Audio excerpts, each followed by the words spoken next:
ভাতার নাই এখন দাঁড়াই রয়েছি ভাতের লেগে আধা ঘন্টা পরে প্লেট পাইছি, হ্যাঁ পাইয়ে কটা খাইছি, পান খাওয়ার পর ভাত নাই, ভাত সব পুড়ে গেছে, মানুষ সিরিয়াল দাঁড়াই রয়েছে।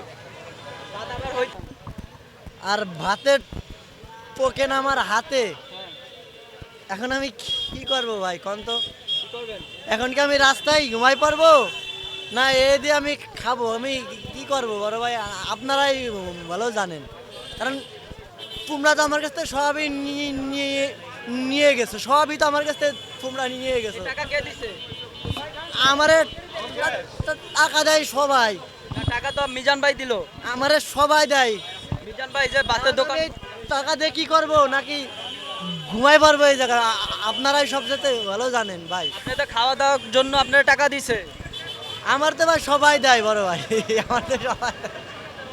ভাই ভাত নাই, আমার ভাই খুব ভালো লাগছে বড় ভাই।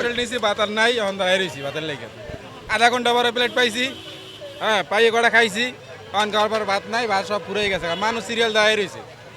ভাত আবার হইতেছে একটু পরে। ভাত আনতে আনতে তো জীবন শেষ, আজকে দিন তো খালি খাইতে খাইতে যাইব গা। যেমনটা আমরা একজন ভাইয়ের সাথে কথা বললাম যে এখানে যে খাবারের জন্য আসছে, অর্ধেক খাওয়ার পরেই কিন্তু তার খাবার শেষ হয়ে গেছে, ভাত শেষ হয়ে গেছে। মিজান ভাই ভাত বসাইছে বা রান্না বান্না।